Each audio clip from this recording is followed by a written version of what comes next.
Well, today in Washington, Rob and I and many of the team are here.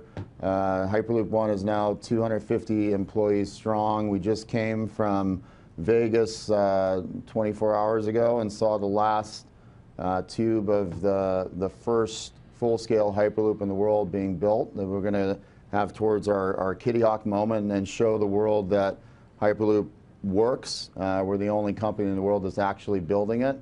And the Vision for America is announcing a number of initiatives and routes that Rob Lloyd, our CEO, is going to speak to that we're very excited that comes out of our global competition. Routes all over America that can solve all of the traffic and logistics problems that are causing so much friction and pain in people's lives in America. And we're now showing an image right now of what the Hyperloop looks like. This is a proof of concept here. No, that's real. That's not a proof of concept. That is not computer graphics. That is real on the screen right now. That's what we built. I appreciate that. No, I appreciate that. That is absolutely real. Yeah. But the question I was going to ask is, in terms of rolling this out in a meaningful way, what kind of timeline could we be talking about, and what are the true costs? Because there's the technology itself. But then when you start talking about digging tunnels, if in fact that is the approach to take, it becomes very expensive very quickly. Rob. Yeah, I think the most exciting part about Hyperloop is we're at least 2/3 the cost of high-speed rail. We need much less land, and we can go both above ground or underground to come into city centers. Many of the projects that we're highlighting today that we've been reviewing as well with transportation experts over the last couple of days cover all of those use cases. We can go in a dense urban corridor like the Northeast. We can use big open spaces like in Colorado or Nevada or Texas. And the idea of going from Denver to Vail in under 10 minutes for you ski enthusiasts, I think is something that would really, really change our experiences. So think of 2/3 the cost of high-speed rail, 3 times the speed, technology that's all been developed in America, built in America. And instead of relying on foreign technology, as is the case today with high-speed rail, you'd be looking at technology made right here, a company that's gone from a founding Josh Geigel, our co-founder along with Shervin, to over 500 employees this year and is building jobs across Nevada, California. It's a very appealing concept. And yesterday on the Hill, as we spoke with policymakers about what it would take to bring those routes to reality, we had a very positive response. So it was very encouraging.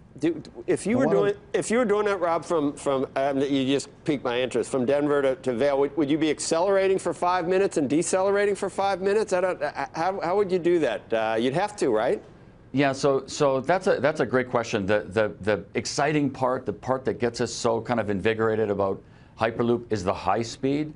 But really, if the first routes that are developed are 100 miles or 200 miles as part of a larger network, we'd have very gradual acceleration. The feeling that I would have in riding a Hyperloop would be no less than the feeling of accelerating on an aircraft, 0.2 Gs. That takes a couple of miles to get to a very high speed, and then we're not going to be pushing people forward in any uncomfortable way. It would just be like riding in a commercial aircraft, up to aircraft speeds and faster.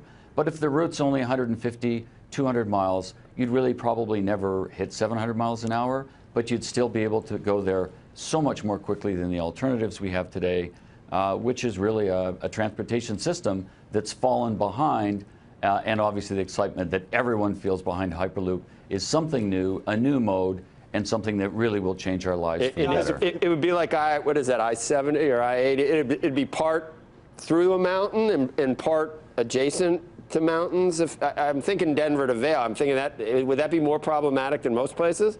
A lot of anything that is going into a mountain requires a tunnel because we need to keep the horizontal grade relatively flat.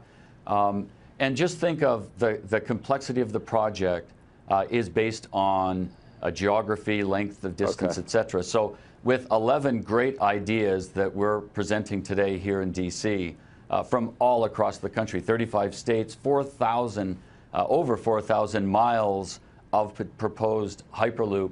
There's a lot of great ideas, and this was a bottoms-up initiative that surfaced state departments of transportation, world-class engineering firms that participated. So we're pretty darn excited to have that kind of portfolio.